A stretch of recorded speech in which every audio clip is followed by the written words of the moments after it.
All right, graduating med students, listen up. Today's explainer is pretty much the ultimate high-yield survival guide for mastering beta blockers. We're going to see exactly how we can transform textbook pharmacology into practical, life-saving clinical knowledge before you even step foot onto the wards. Now, you might be wondering, how does simply blocking one tiny receptor in the body literally save a patient from a massive heart attack? I mean, it sounds almost too simple, right? Well, it turns out beta blockers are the single most trusted set of brakes in a cardiologist's entire arsenal, and we're going to unpack exactly why. So here's our game plan for this explainer. First, the heart's braking system. Second, generations and types. Third, when is it used? Fourth, who cannot take it? And finally, our golden rules for practice. All right, let's jump right into section 1, the heart's braking system. Okay, this is actually super fascinating. We call it the rule of 4. When you give a patient a beta blocker, it basically hits the heart with 4 negative effects. First up, it's chronotropic, so it lowers the heart rate. Second, inotropic. It reduces the actual force of the contraction. And that is massive, guys, because it seriously drops the heart's oxygen demand. Third, dromotropic, which slows down that AV conduction. And fourth, bathmotropic, meaning it lowers excitability to act like a built-in antiarrhythmic. So, put simply, it's literally telling the heart to just chill out, beat a little slower, and catch its breath. But hey, the blockade isn't just happening in the heart.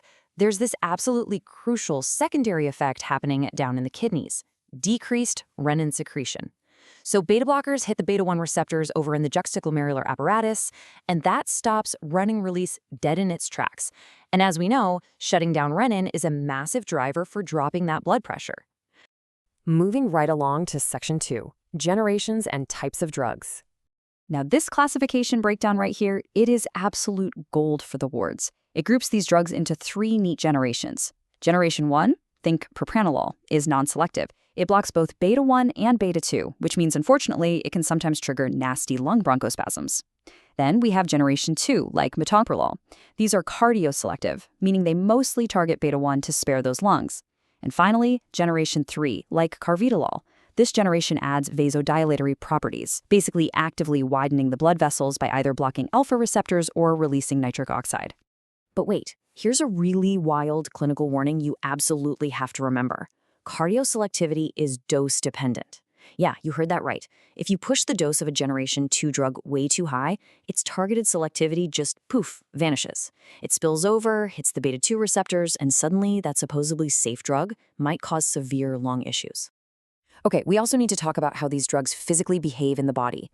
Lipophilic or fat-soluble drugs like propranolol actually cross the blood-brain barrier.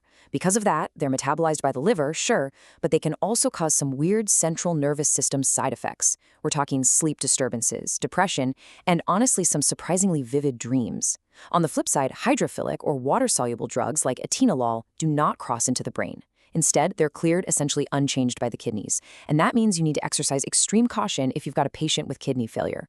So what do you do if you have a really complex patient? Well, that's exactly where the amphiphilic or mixed category comes in to save the day. Bisoprolol is the absolute star here. It perfectly balances clearance, 50% through the liver and 50% through the kidneys. It's just an incredibly convenient and safe choice for patients dealing with combined organ issues. All right, that brings us to section 3. When is it used? You'll quickly see that these drugs are incredibly versatile.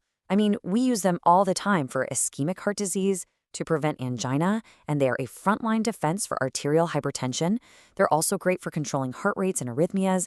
But honestly, it's the extra cardiac magic that really surprised me. For instance, propranolol is used for thyrotoxicosis, preventing severe migraines, and even treating essential tremors. Oh, and timolol, it's actually used as eye drops to treat glaucoma. How cool is that? 4, just the number 4. We call this the magic 4. If you are treating chronic heart failure, this is a literal life-saving number that you have to commit to memory right now. Because out of all the beta blockers out there in the pharmacy, it turns out exactly 4, only 4, are actually proven to effectively lower mortality in chronic heart failure. Ready? Bisoprolol, metoprolol succinate, carvedilol, and nebivolol. That is the whole list. And the golden rule when using them, you always start with a very low dose and titrate upward incredibly slowly. Next up, section 4, who cannot take it? Okay, listen up because this is the danger zone. We're talking absolute contraindications, scenarios where prescribing these could literally be fatal. You absolutely cannot give them to patients with bronchial asthma or severe COPD. They are strictly forbidden in grade 2 or 3 AV blocks unless the patient has a pacemaker, as well as in severe bradycardia, under 50 beats per minute, or cardiogenic shock. And watch out for Prinzmetal's angina because beta blockers can actually make those coronary vasospasms much worse.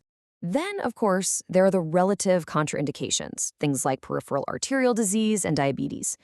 We also have to keep an eye out for those central nervous system effects we mentioned earlier, like the nightmares. But guys, here is a massive clinical pearl you need to know. Erectile dysfunction.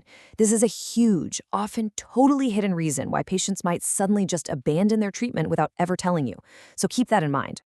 Finally, let's wrap up with Section 5, Golden Rules for Practice. Honestly, this completely blew my mind. The withdrawal syndrome. If you abruptly stop a patient's beta blocker, it is incredibly dangerous. Why? Well, because the drug has been blocking all these receptors, the body naturally compensates by building more of them. That's receptor upregulation. If you suddenly take the drug away, all those shiny new receptors get completely flooded with adrenaline. This can cause severe rebound tachycardia or even a full-blown myocardial infarction. So, rule of thumb, they absolutely must be tapered slowly over 1 to 2 weeks. Here's another totally amazing insight, specifically for your diabetic patients on insulin. Normally, if their blood sugar drops to dangerously low levels, their heart starts racing, right? It's like a built-in alarm telling them to eat some sugar. Well, a beta blocker completely masks that life-saving alarm bell by keeping the heart rate artificially low. The only sympathetic warning sign that doesn't get blocked is sudden, heavy sweating. Your patients absolutely have to know to look out for that sweat. And finally, a quick tip before you write that script. It is apparently incredibly easy to mix up your salts on a prescription pad.